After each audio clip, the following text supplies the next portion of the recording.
as we discussed, all clinical trials, 90% according to CenterWatch, 90% of the clinical trials were hurt or put on hold, but only one type of clinical trials benefited from COVID. It was the vaccines trials, which I prepare for the next topic entitled COVID-19 vaccination for cancer patients. And our next speaker has great international scientific experience in patient groups and committees such as European Cancer Organization Patient Advisory Committee, also the European Cancer Concord. I look forward to the presentation and then try to have some discussion about the impact of COVID, in particular to cancer patients. Again, so because we have a few minutes left, and let's seize that opportunity. So, having said that, I hand over to our next speaker. Thank you very much for joining us.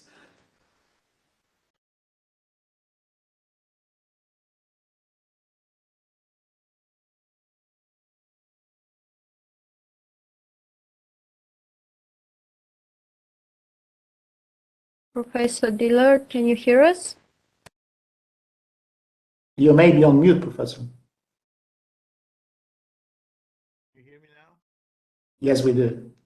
Great. So do we start a little bit early this time?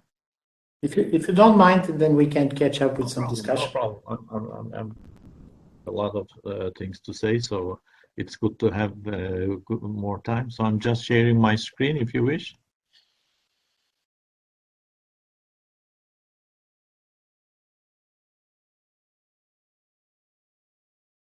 Yes, we can see. Great. I'm just trying to get rid of the...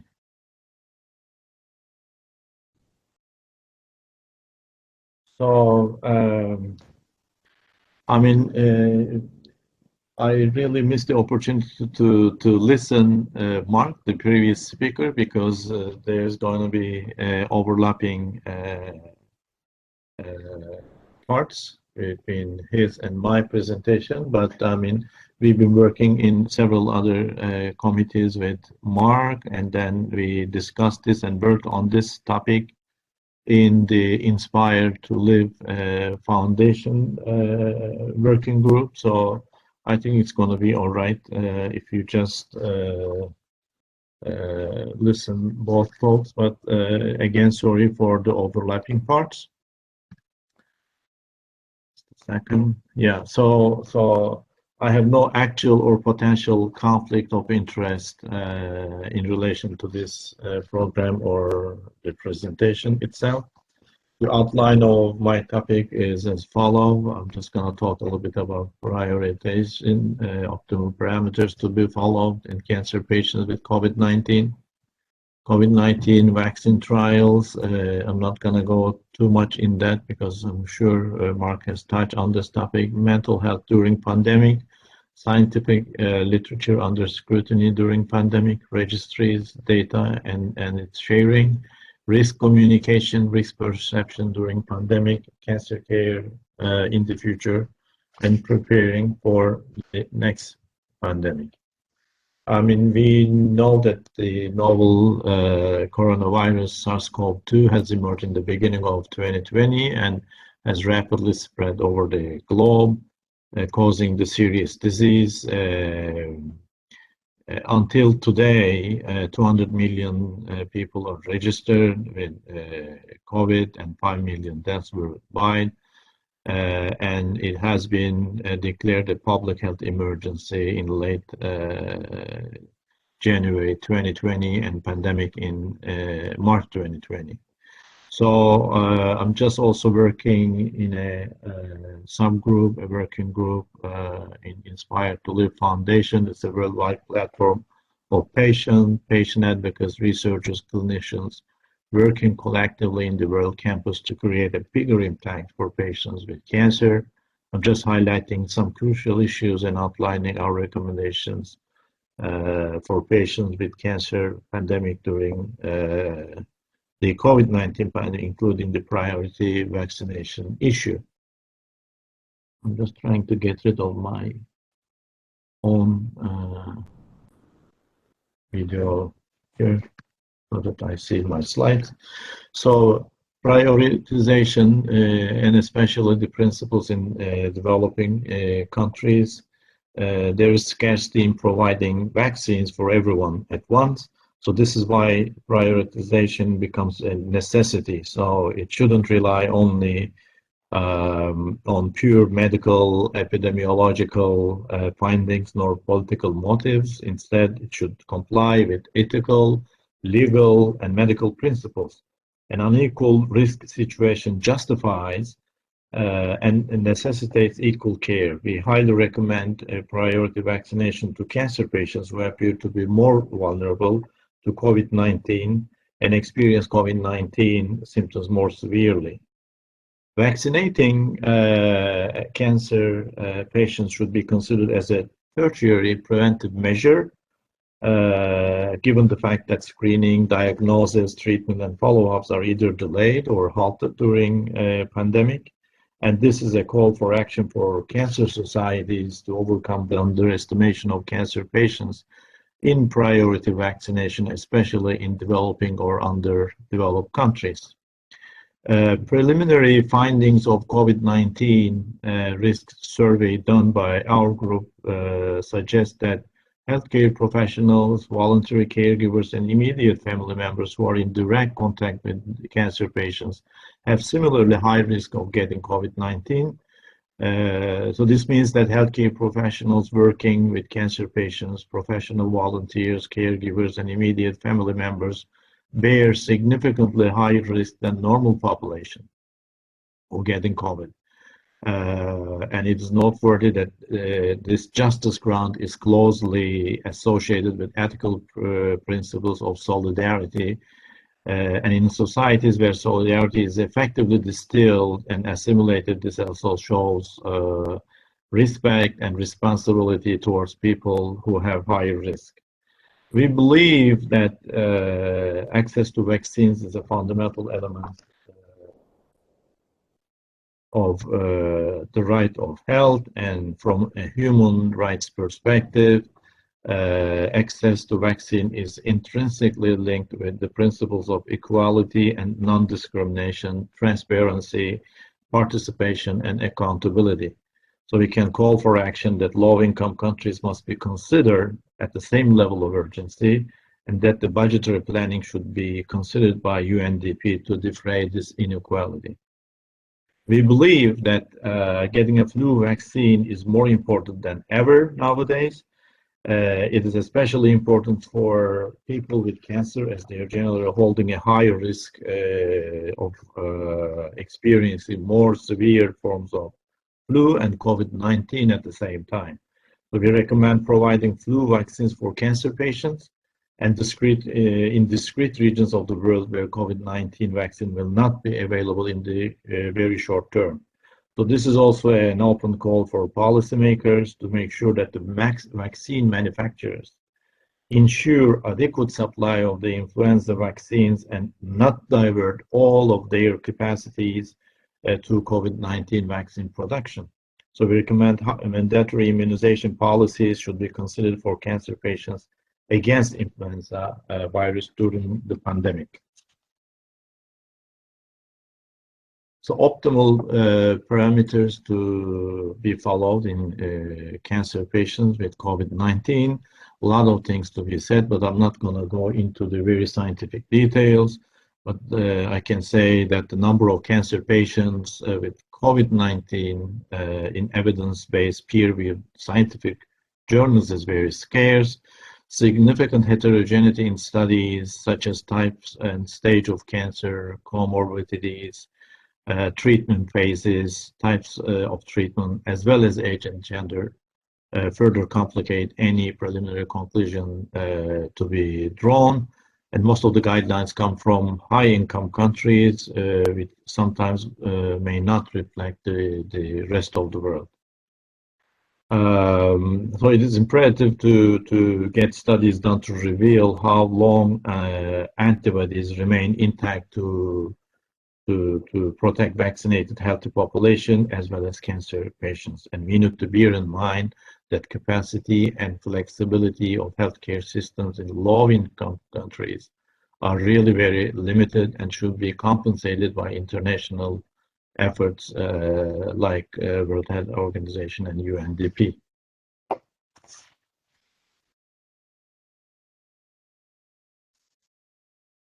So I'm quite sure my colleague Mark has touched this issue, clinical trial issue. We should include more cancer patients in the trials. And we recommend vaccine clinical trials. Adequate number of cancer patients should be involved so that we can able to draw safe conclusions and practical conclusions. As at this time, vaccine trials are hardly ever covering and including cancer patients. So this is also a call of action for a comparative COVID-19 vaccine trials on cancer patients to check out the efficacy and safety measures. And as we know, there are a lot of more than maybe 200 vaccines and new vaccine candidates. So it's really necessary to check out all of them with cancer patients as well. The other thing is that priority vaccination should also be based on medical principles on necessity, but there's no comparative data to find out the efficacy of vaccines in different groups. And there's an urgent call for action, need to find out the most efficient and safe vaccines in different age groups and as well as in different types of cancers. So this is really an interesting and important issue, mental health during the pandemic. As we know, cancer journey itself, including survival period, results in serious mental health issues such as fear, worry, anxiety, and depression. These mental issues are exponentially increased during the pandemic, where patients face uncertainty with many unknowns and misleading information. Delays in cancer care, diagnosis, treatments, and follow-ups, or closing up or slowing down of the cancer facilities give rise to isolation, fear of disease recurrence, fear of death, etc. And moreover, the dichotomy to stay at home versus do not cease your cancer care calls further deteriorates the anxiety. We have been receiving feedbacks from all over the world at the World Campus that there's resistance to visit medical centers due to fear of COVID transmission and in addition to uncompensated cancer services due to manpower shortage or drug shortage. And moreover, cancer care resources mostly allocated towards pandemic care, which is also the case in my hospital. So this further worsens the psychological stress, thus the quality of life of cancer patients are markedly deteriorated. This is a study, I think, a couple of months ago that I came through that nearly 25% depression, 20% anxiety, and 10% post-traumatic stress disorder were reported in 6,500 cancer patients during the pandemic. And yet, then this is a multinational study, and yet only 1.6% of these patients report their mental health issues to their docs or seek professional help, which further worsens their quality of results and mental health imbalance, living in vicious circle. So we thus call for action that WHO declares an emergency to scan all cancer patients for their mental health during pandemic and ask local authorities to take necessary measures. The same call for action includes volunteer caregivers and immediate family members who are continuously in contact with the cancer patients, their mental health should also be under the radar and needs urgent screening. It has been widely reported that the healthcare professionals experience higher levels of work stress than normal population, even during ordinary days. Can you imagine how they feel or how we feel? Because I'm also a healthcare professional, and in the first days when the pandemic burst out, I also worked for a couple of months in the pandemic service, so I know how it feels. I mean, we also have the survey, and 2/5 of the doctors in the survey said that the pandemic worsened their mental health. Work stress and mental health problems augmented significantly in healthcare professionals during pandemic because of increased work hours, worsened work demands, lockdowns, and uncertainty for caring ourselves and our loved ones. There is evidence that many doctors are reluctant to disclose their mental issues, even to their colleagues, to their family and friends, and perceived stigma and anticipated failure to their future careers, licensing restrictions are only some of the reasons underlying mental health disturbances. So we think it's imperative to protect the mental health of healthcare professionals more than ever during the pandemic, as they are backbones and frontline power fighters against the pandemic battle. So we therefore call for action to screen all cancer patients, related healthcare professionals who are on the verge of burnout and serious mental health issues, to get them screened along with cancer patients, along with voluntary caregivers and immediate family members.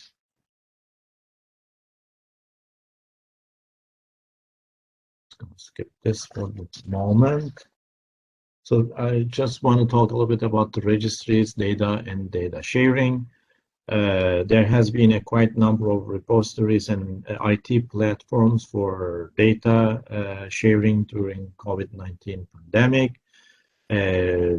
Creating a dashboard with urgent cancer and COVID-19 components would be ideal to harmonize data globally, and this gives the opportunity to analyze regional versus global, high versus low income, as proposed by for Europe by the European Cancer Organization. This is crucial as it will make life easier for policymakers when deciding for a critical issue. Real-world data and real-time data collection should include cancer patient organizations to truly evaluate adverse effects of vaccines and help modify necessary policy updates timely.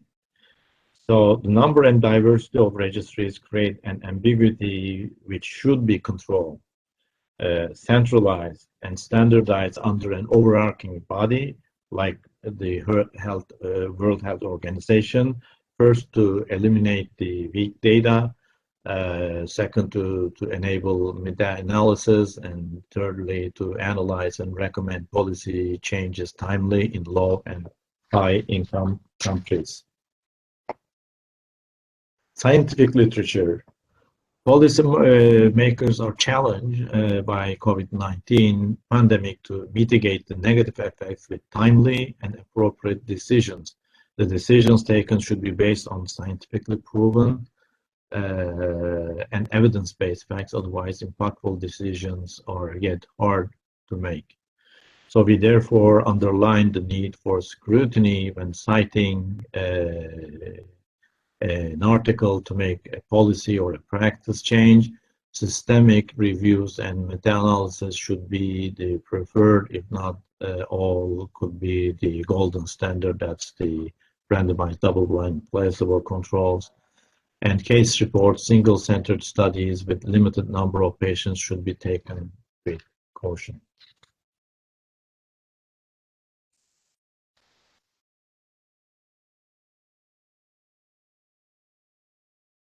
So scientific literature under scrutiny.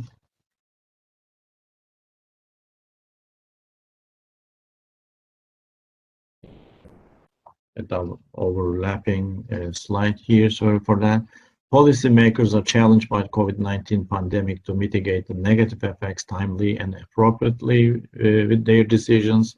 And the decisions taken should be, as I said, on scientifically evidence-based facts, and otherwise it's not just fair. So limited good efforts to analyze the scientific literature is done by COVID-19 Cochrane Library and COVID and database maintained by McMaster University, and those good examples should be endorsed, and we recommend again a leadership by World Health Organization to centralize and pioneer these efforts to avoid confusion between good initiatives. Poor articles can be centrally tagged so that they are not erroneously taken into consideration by policymakers while critical adjustments are made.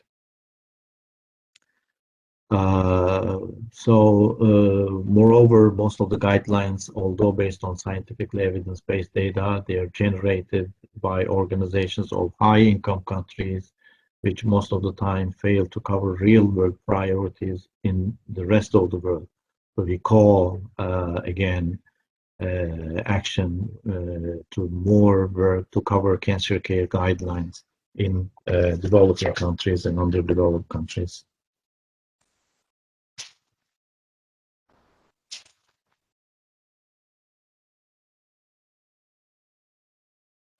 So, risk communication and risk perception during pandemic. The behavior of public cancer patients and healthcare professionals during pandemic are shaped by their risk perceptions, actually. So there's substantial variability across cultures, countries, and even among individuals. Risk perception correlates well with experiential and social-cultural factors. Important social-cultural factors can smartly be used for effective risk communication. There's an increasing number of people revolting worldwide against the strict preventive measures taken against COVID because of inadequate, incomplete risk communication, mostly by untrusted local authorities.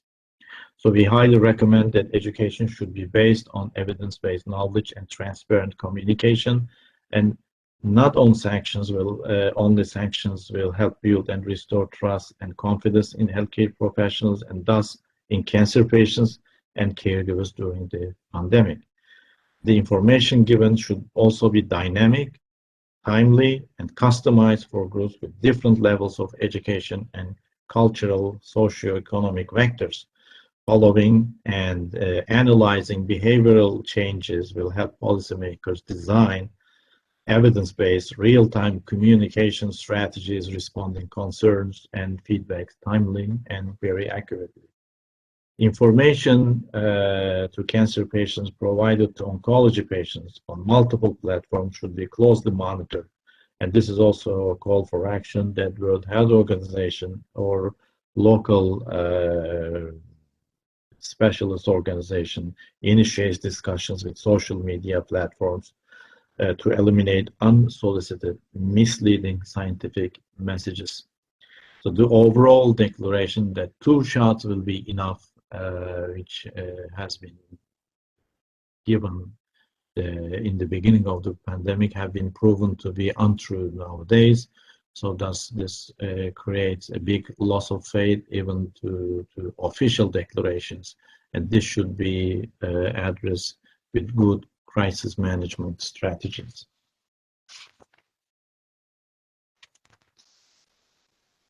So just talking about cancer care in the future and preparing for the next pandemic. COVID-19 pandemic brought many challenges to cancer care. Devastating impact of COVID-19 pandemic on cancer care is widespread with varying magnitude among centers worldwide. Necessary measures still need to be taken so that cancer patients receive actually the optimal care. And we are not really very happy with the minimal care because it is not enough for for maintaining their therapies. We recommend that urgent policy changes should be put in place to mitigate the direct and indirect effects of the challenges emerged during pandemic for cancer patients. And we highlight that these policy changes should be based on scientific evidence, include real-world data, and include cancer patients' voice through patient organizations. Authorities has to make sure that at least one fully functioning cancer care facility is working in each region, depending on the income level. To make this happen, there needs to be a good mapping out of the fully functioning cancer centers worldwide during the pandemic. We also believe that advanced stage cancer patients with COVID-19 should be considered to receive palliative care, as palliative care is not a luxury, it is really a necessity. So during pandemic, we experienced new technologies and tactical changes successfully applied to compensate gaps in cancer care and to run efficient clinical trials. The best practices of telemedicine and alternative location assessment, protocol shifts to reduce site visits, virtual site visits, remote EMR, and shipping oral drugs in Western countries should be shared with low-income countries with the assistance of the World Health Organization. We strongly believe and suggest that COVID-19 pandemic, apart from challenges, will bring unique opportunities and novel windows of handling cancer care with radical changes, bringing more patient centricity. This is also a call for action to cancer organizations and WHO IR to investigate the challenges and different measures taken worldwide and turn into benefits to be used for pandemic today as well as in the future. So having said this, I appreciate your attention, and for the participants and the panelists and the chair, your table is already reserved for your next personal and professional trip to Istanbul. And for any further questions or collaboration requests, this is my email on the right upper side. And I thank you for the Biotech Atelier organizers and for this session. Thank you very much, Professor Diler.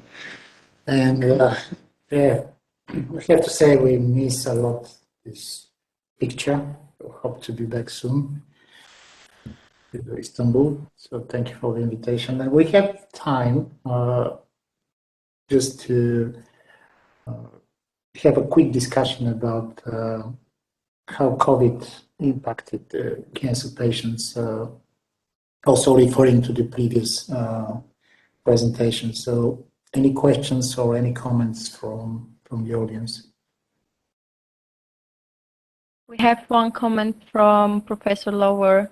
Please He go ahead. said, good point, Sarper. Our Europe-wide data showed that 4 out of 10 HCPs with anxiety and that 3 out of 10 HCPs have clinical depression. Thank you, Mark. Yeah, no, I mean, really serious problem and something maybe that hasn't been highlighted as much. So I'm glad you brought it up. It's a really, and as well as that, I mean, they've done so much, healthcare professionals right across Europe in terms of dealing with the pandemic. And now we're expecting them with the same numbers, with the backlog, to do the same thing. So governments really need to stand up and take notice and look at ways in which they can support healthcare professionals so that they can deliver the best service for cancer patients. Absolutely. I mean, and if with the new variants, if this pandemic goes on a little bit more, it will risk the maintenance of the cancer care worldwide. Absolutely. And I too missed that picture of the Istanbul. I hope to see you there again soon, Sarper. Mark, you're also invited personally. Thank you.